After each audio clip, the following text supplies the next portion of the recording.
તો ધ્યાન કોનું કરવું? ધ્યાન કોઈ દેવી દેવતાઓના પ્રતીકનું નહીં કરવું. એ બધા જ દેવી દેવતાઓ આપણી આત્મા સ્વરૂપે આપણી અંદર બેઠા છે. આત્મા સ્વરૂપે આપણી અંદર બેઠા છે. તો કોઈ મૂર્તિનું ધ્યાન નહીં કરવું. રાઈટ. ધ્યાન તમને જે તમારા સદગુરુએ આપ્યું એનું જ ધ્યાન કરવું.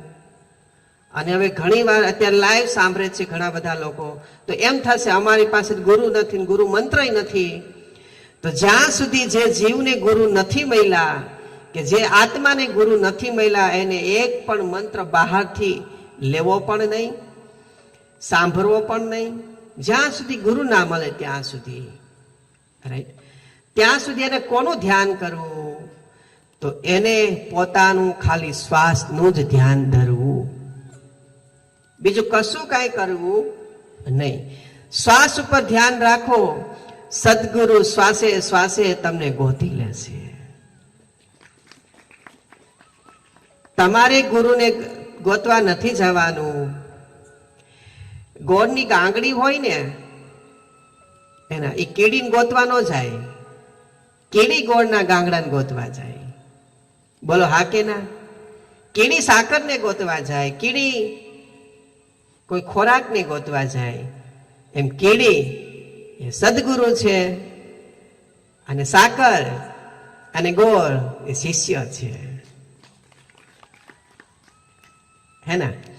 તો જે જિજ્ઞાસુ આત્માઓ જે લાઈવ ઘર બેઠા સાંભળે છે, જેની પાસે ગુરુ નથી, ગુરુ મંત્ર નથી, તો એ લોકો ખાલી શ્વાસ ઉપર ધ્યાન ધરો.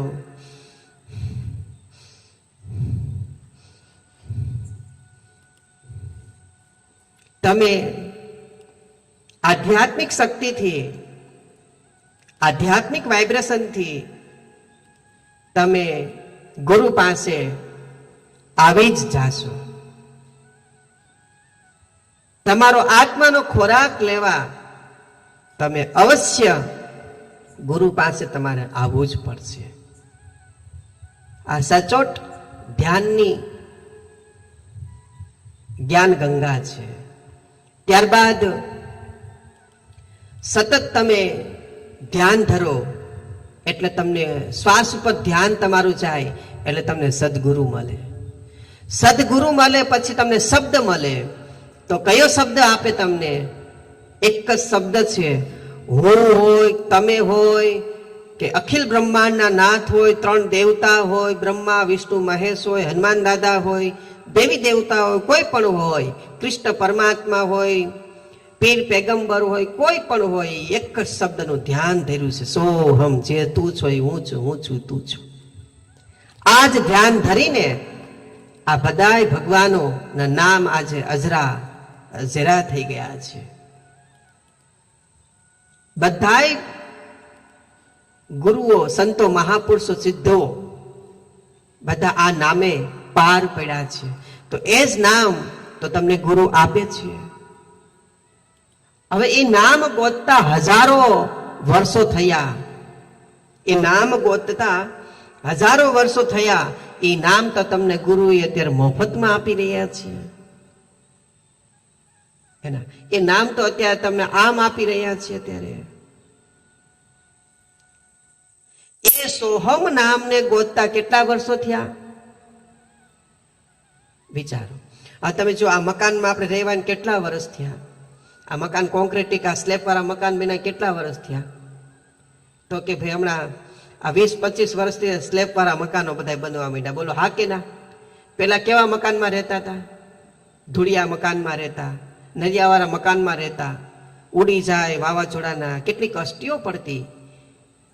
હા, તો હવે અત્યારનો નવો ફાલ આવે ને કષ્ટી પડે? તાત્કાલિક બંગલામાં રહેવા મળે ને? તો એવી રીતે વાલાઓ, ગુરુઓને મહાપુરુષોને જે તકલીફ પડી હોય પણ એના શિષ્યો અત્યારે બંગલામાં રહે છે. બંગલો એટલે કે નામરૂપી બંગલામાં રહે છે. અને તાત્કાલિક સોહમ લ્યો બતાવી દીધું એને. તો સદગુરુ મળે પછી એને શબ્દ આપે. શું આપે?